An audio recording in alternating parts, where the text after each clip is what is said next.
એટલે મીટિંગ કરાવો પછી.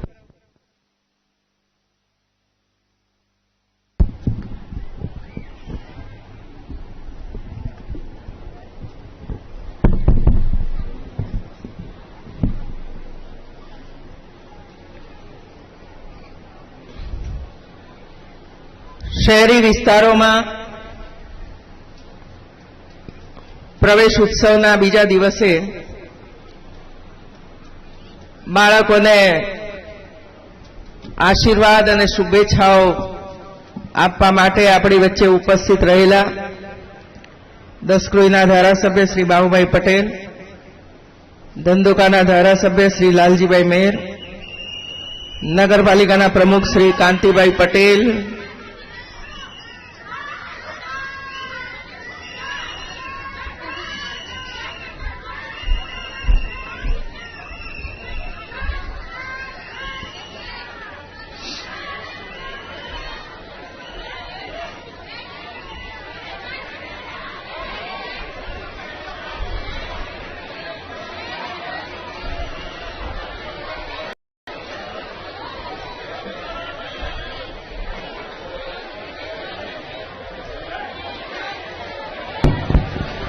પોતાને સ્થાન ઉપર બેસેલ વિચલિત નહીં થઈએ, બિલકુલ વિચલિત નહીં થઈએ. આપણે પોતાનું સ્થાન લઈશું. દરેક પોતાના સ્થાન ઉપર બેસી જાય, બિલકુલ વિચલિત નહીં થઈએ. કન્યા કેળવણીના ઉમદા આશયને પ્રોત્સાહન આપવા માનનીય મુખ્યમંત્રી શ્રી ઉપસ્થિત છે.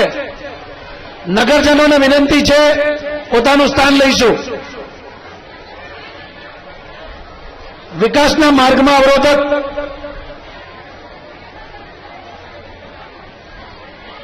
માનનીય મુખ્યમંત્રીશ્રીના પ્રેરક ઉદબોધન માટે આપણે પોતાનું સ્થાન લઈશું. મુખ્યમંત્રીશ્રીને વિનંતી છે કે પોતે ઉદબોધન આપશે. માનનીય મુખ્યમંત્રીશ્રી, મુખ્યમંત્રીશ્રીના સ્વાગતમાં તાળીઓના ગડગડાટ કરીશું. ભારત માતા કી, ભારત માતા કી, વંદે વંદે. માનનીય સીએમ સાહેબ,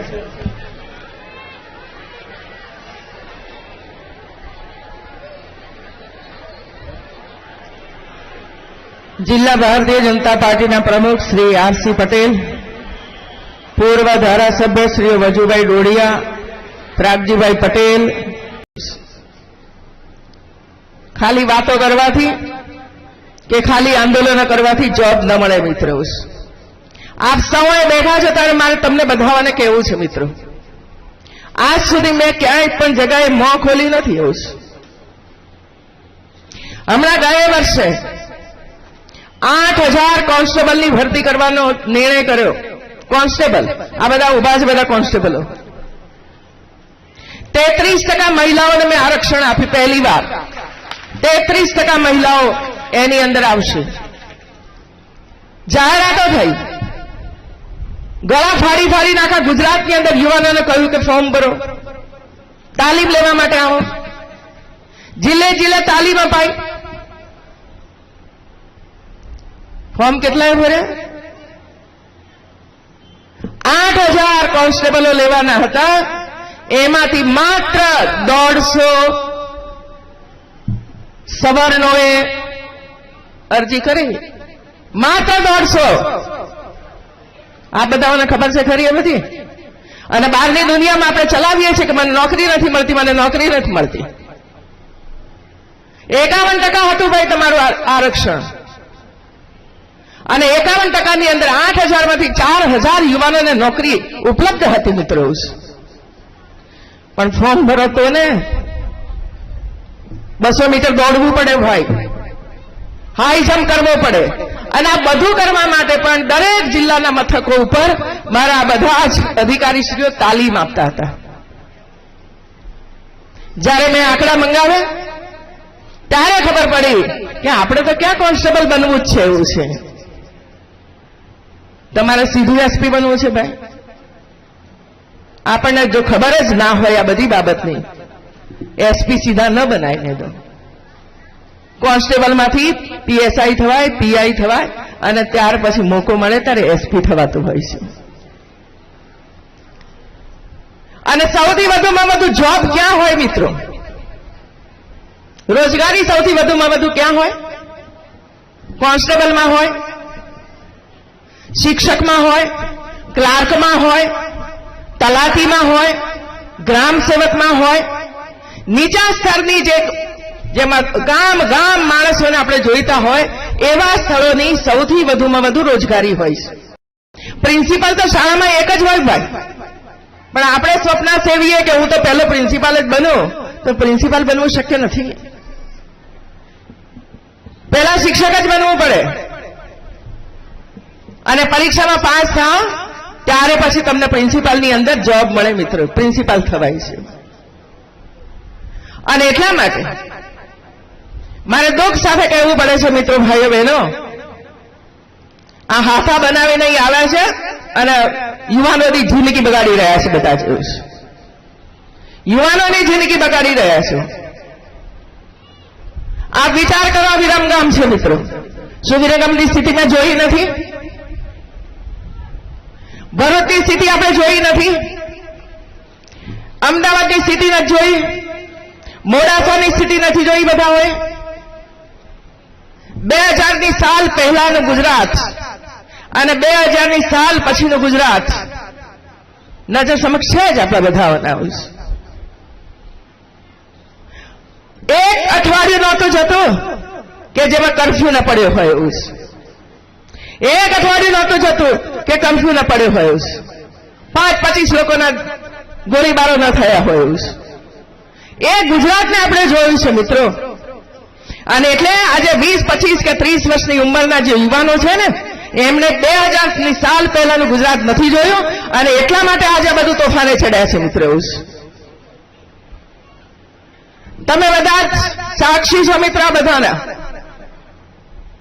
નરેન્દ્રભાઈ ગુજરાતની અંદર આવ્યા, મુખ્યમંત્રી તરીકે જવાબદારી સ્વીકારી અને જે રીતે ગુજરાતનું શાસન એમણે ચલાવ્યું, એક બાજુ સુખ અને શાંતિ સૌને મળે, આ રોજના દંગાઓ બંધ થઈ જાય, બીજી બાજુ રોડ રસ્તા વગેરે શરૂ થાય, ત્રીજી બાજુ પાણીની વ્યવસ્થાઓ થાય, ત્રીજી બાજુ બાળકોના શિક્ષણ માટેની દરેક બાળક શાળામાં જાય એના માટેનો આરંભ થાય, પ્રવેશોત્સવ.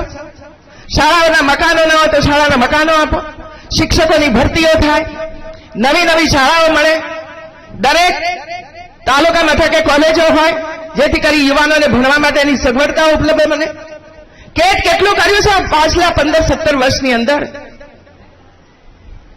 એ તમે એનો અનુભવ કરી ચૂક્યા છો મિત્રો. આજના 20-25 વર્ષના યુવાનોને આનો અનુભવ નથી અને એટલા માટે ગુજરાતનું ભવિષ્ય બગાડી રહ્યા છે. કોઈની માલ મિલકતને નુકસાન કરવું એ ગુનો બને છે મિત્રો. એક વૃક્ષ તમે કાપો ને એ પણ ગુનો છે.